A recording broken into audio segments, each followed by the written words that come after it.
नमस्कार दोस्तों, अभिवादन। आज हम आपके लिए लेकर आए हैं एक ऐसी धार्मिक और भावपूर्ण कथा जो भक्ति, पाप, सत्य और न्याय की अद्भुत परीक्षा को दर्शाती है।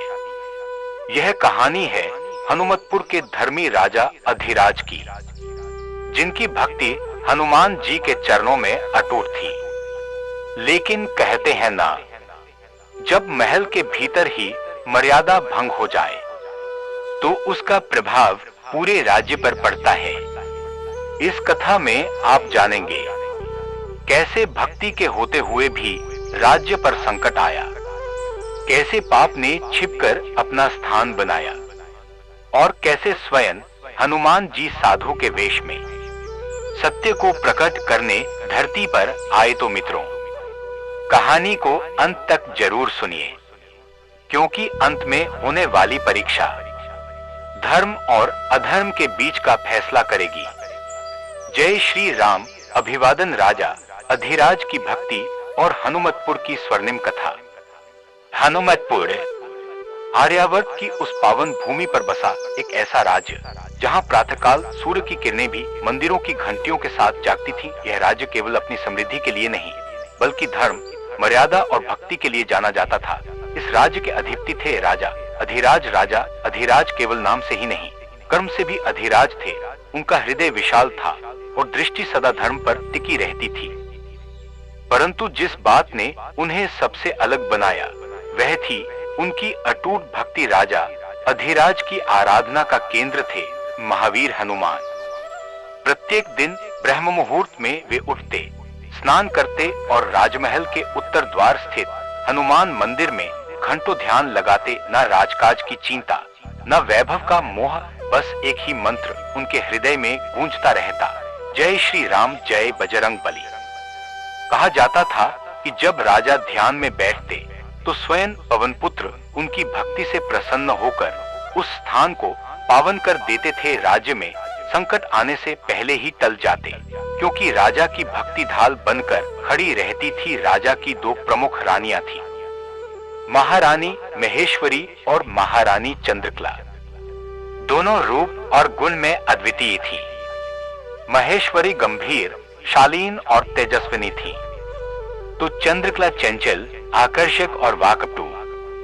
पर जहां सौंदर्य था वहां अहंकार की छाया भी धीरे धीरे पनपने लगी थी। राजा का अधिकतर समय पूजा, ध्यान और प्रजा के कार्यों में बीतने लगा। रानियां राजमहल के वैभव में रहते हुए भी अंतर से रिक्त महसूस करने लगी। धीरे धीरे उनके मन में ये भावना घर करने लगी कि राजा अब उन्हें पहले जैसा महत्व नहीं देते। महेश्वरी सोचती, राजा मुझसे अधिक मंदिर में।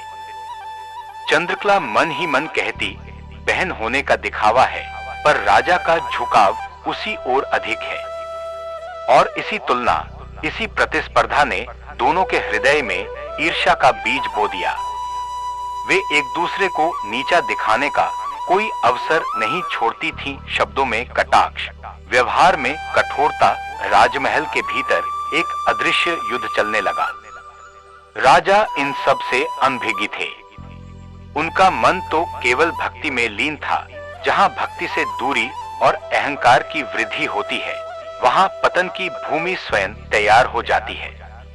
और हनुमतपुर के महल में वह भूमि धीरे धीरे तैयार हो रही थी। हनुमतपुर का राजमहल बाहर से जितना भव्य और शांत प्रतीत होता था, भीतर उतना ही अशांत होने लगा था। राजा अधिराज की दिन प्रतिदिन बढ़ती भक्ति ने जहां पूरे राज्य को धर्ममय कर दिया था, वहीं रानियों के हृदय में एक रिक्तता भर दी थी। राजा अब अधिक समय हनुमान जी की आराधना, यज्ञों और प्रजा की समस्याओं में व्यतीत करने लगे थे। यह सब धर्म की दृष्टि से उत्तम था, पर रानियों के लिए यह स्थिति धीरे धीरे उपेक्षा का रूप लेने लगी। महारानी महेश्वरी अक्सर महल की छत से मंदिर की ओर देखती, जहां राजा घंटों ध्यान में बैठे रहते। उनके मन में प्रश्न उठता, क्या एक रानी का कर्तव्य केवल प्रतीक्षा करना है? उधर महारानी चंद्रकला अपने श्रृंगार कक्ष में दासियों से घिरी रहती, पर उनका मन भी कहीं और भटकने लगा था। वह सोचती, राजा का ध्यान अब हमसे अधिक ईश्वर पर है। यहीं से दोनों रानियों के भीतर असंतोष की आग धीरे धीरे सुलगने लगी। पहले यह ईर्ष्या केवल शब्दों तक सीमित थी, फिर यह विचारों में बदलने लगी, और विचार जब संयम खो देते हैं तो कर्म बन जाते हैं। राजमहल में एक युवा सैनिक था, अनुशासित, बलशाली और अपने कर्तव्य में निपुण। वह अक्सर रानियों के कक्ष के बाहर पहरे पर रहता था। उसका व्यवहार सम्मानपूर्ण था, पर उसकी उपस्थिति ने रानियों के विचलित मन को आश्रय दे दिया। धर्म ग्रंथ कहते हैं, जब मन दुर्बल हो और विवेक सो जाए, तब साधारण सा आकर्षण भी पतन का कारण बन जाता है। धीरे धीरे संवाद बढ़े, संवाद से सहानुभूति हुई, और सहानुभूति ने विवेक को ढक लिया। यह सब अचानक नहीं हुआ, यह एक धीमा पतन था, जिसे रानियों ने स्वयं भी पहचाना नहीं। उन्होंने अपने कर्तव्य, अपनी गरिमा और महल की पवित्रता को भुला दिया। यह पाप केवल व्यक्ति का नहीं था, यह राज्य की मर्यादा पर आघात था। राजमहल, जो कभी मंत्रों और भक्ति से गूंजता था, अब एक अदृश्य भार से भर गया। मंदिर में दीप जलते थे, पर कहीं ना कहीं धर्म का संतुलन डगमगाने लगा था। राजा अधिराज अब भी निष्कलंक थे, उनकी भक्ति सच्ची थी, पर शास्त्र कहते हैं, राजा का धर्म उसके घर से ही आरंभ होता है, और जब गृह में पाप प्रवेश कर जाए तो उसका प्रभाव पूरे राज्य पर पड़ता है। कुछ ही समय में रानियों को ज्ञात हुआ कि वे गर्भवती हैं। यह समाचार राजा तक पहुंचा। राजा अधिराज आनंदित हो उठे। उन्होंने इसे हनुमान जी की कृपा समझा। दान किए गए, उत्सव हुए, और पूरे राज्य में हर्ष का वातावरण बन गया। पर सत्य अभी भी अंधकार में था, और वह अंधकार समय आने पर सूर्य के सामने भी टिक नहीं सकता था। समय अपनी गति से आगे बढ़ता रहा। हनुमतपुर के राजमहल में उत्सव का वातावरण था। राजा अधिराज के लिए यह केवल संतान प्राप्ति का समाचार नहीं था, बल्कि वे इसे हनुमान जी की विशेष कृपा मान रहे थे।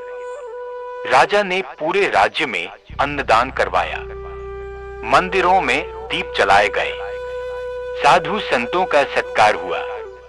राजा का हृदय कृतज्ञता से भर उठा था, परंतु जिसे मनुष्य वरदान समझ रहा था, वह प्रकृति की दृष्टि में चेतावनी बन चुका था। कुछ समय पश्चात रानियों ने संतानों को जन्म दिया। राजमहल में शंखनाद हुआ, ढोल नगाड़े बजे, और पूरे हनुमतपुर ने उत्सव मनाया। राजा ने बच्चों को गोद में उठाकर कहा, यह राज्य का भविष्य है। पर उसी क्षण से राज्य की वायु में कुछ बदल गया। प्रकृति का असंतुलन। पहले वर्ष वर्षा कम हुई, दूसरे वर्ष खेतों में फसल सूखने लगी, नदियों का जल स्तर गिरने लगा, पशु बीमार पड़ने लगे। धीरे धीरे हनुमतपुर में अकाल के संकेत दिखाई देने लगे। प्रजा चिंतित थी। मंत्रियों ने उपाय सुझाए, यज्ञ किए गए, दान हुआ, पर संकट टलने का नाम नहीं ले रहा था। धर्मशास्त्र कहते हैं, जब अधर्म गुप्त रूप से प्रवेश करता है तो उसका दंड सार्वजनिक होता है। राजा अधिराज व्यथित हो उठे। उन्होंने स्वयं से प्रश्न किया, क्या मेरी भक्ति में कमी रह गई? क्या मैंने कहीं अन्याय किया? वे और अधिक तपस्या में लीन हो गए। कई दिन उपवास रखने लगे। रात्रियों में मंदिर में बैठकर हनुमान जी से प्रार्थना करते, हे पवन पुत्र, यदि मुझसे कोई भूल हुई हो तो मुझे उसका ज्ञान दीजिए। राजा का मन शुद्ध था, पर सत्य अभी भी पर्दे में था। रानियों के हृदय में अब डर ने स्थान ले लिया था। उन्हें आभास होने लगा था कि यह संकट केवल प्राकृतिक नहीं है। रातों में वे बेचैन रहती। बच्चों की ओर देखकर उनके मन में अपराध बोध उठता, पर अहंकार और भय ने उनके मुख को बंद कर रखा था। सैनिक भी अब भयभीत रहने लगा। राजमहल में उसकी दृष्टि झुकी रहने लगी। वह जानता था सत्य अधिक समय तक छिप नहीं सकता। अकाल ने विकराल रूप ले लिया। कई गांव खाली होने लगे। भूख से लोग व्याकुल हो उठे और तब प्रजा में यह चर्चा फैलने लगी, राजमहल में कुछ अशुद्ध है, राज्य पर कोई अदृश्य दोष है। यह शब्द राजा के कानों तक पहुंचे। राजा अधिराज का हृदय कांप उठा। एक रात्रि राजा मंदिर में गहन ध्यान में बैठे थे। आंखों से अश्रुधारा बह रही थी। उन्होंने कहा, हे हनुमान, यदि यह संकट मेरे कारण है तो मुझे दंड दीजिए, पर मेरी प्रजा को बचा लीजिए। और उसी क्षण पवन में एक अद्भुत कंपन हुआ। यह संकेत था कि सत्य स्वयं प्रकट होने वाला है। उस रात्रि हनुमतपुर की वायु असामान्य रूप से स्थिर थी। न पक्षियों की चहचहाहट, न पत्तों की सरसराहट। राजा अधिराज मंदिर में ध्यानस्थ बैठे थे। नेत्र बंद थे। हृदय करुणा से भरा हुआ। उनके मुख से धीमे स्वर में निकल रहा था, जय श्री राम, जय बजरंग बली। अचानक मंदिर की दीपशिखा बिना हवा के ही डोलने लगी। एक अद्भुत प्रकाश फैला और उसी क्षण मंदिर के द्वार पर एक वृद्ध साधु प्रकट हुए। साधु का शरीर जर्जर था, पर उनकी आंखों में अपार तेज था। उनका स्वर शांत किंतु गूंजदार था। उन्होंने कहा, राजन, तुम्हारी भक्ति ने मुझे यहाँ खींच लाया है। राजा ने नेत्र खोले। साधु को देखते ही वे भूमि पर दंडवत हो गए। महाराज, मेरा राज्य संकट में है।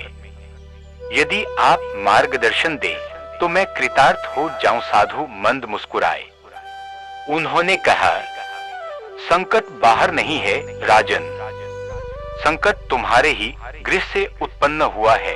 अगले ही दिन साधु को राजमहल में आमंत्रित किया गया। मंत्री, रानियां, सैनिक सभी उपस्थित थे।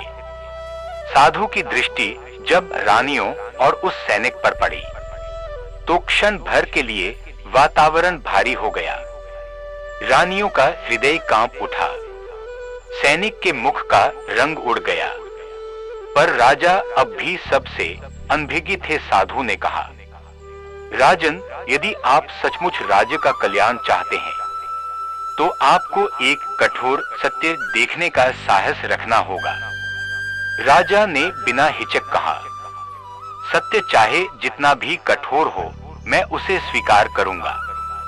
यह सुनते ही रानियों ने साधु को रोकने का प्रयास किया। महाराज, यह वृद्ध साधु भ्रम फैला रहे हैं।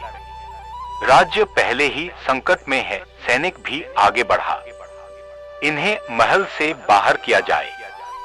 जय श्री राम का उद्घोष। उसी क्षण साधु ने ऊंचे स्वर में कहा, जय श्री राम। वह स्वर ऐसा था कि राजमहल की दीवारें तक कांप उठी। राजा का ध्यान जैसे टूट गया। उनके हृदय में एक अद्भुत कंपन हुआ। राजा ने कठोर स्वर में कहा, कोई भी साधु का अपमान नहीं करेगा। साधु ने दृष्टि उठाकर कहा, राजन, जब तक सत्य प्रकट नहीं होगा यह संकट नहीं टलेगा। साधु ने आगे कहा, कल प्रातः मैं एक परीक्षा लूंगा, उससे सब कुछ स्पष्ट हो जाएगा। यह कहकर साधु मौन हो गए। उस रात्रि राजमहल में कोई सो न सका। रानियों की आंखों में भय था। सैनिक का मन कांप रहा था और राजा के मन में पहली बार यह शंका जागी कि शायद संकट का कारण वह नहीं, कोई और है। मित्रों, यह कहानी हमें यही सिखाती है कि पाप चाहे कितना भी छिपा हो, धर्म के सामने एक दिन अवश्य प्रकट होता है। राजा अधिराज की भक्ति सच्ची थी, इसीलिए स्वयं हनुमान जी उनकी रक्षा के लिए आए और सत्य को सबके सामने उजागर किया। यदि आपको यह कथा पसंद आई हो तो वीडियो को लाइक जरूर करें, अपने मित्रों के साथ शेयर करें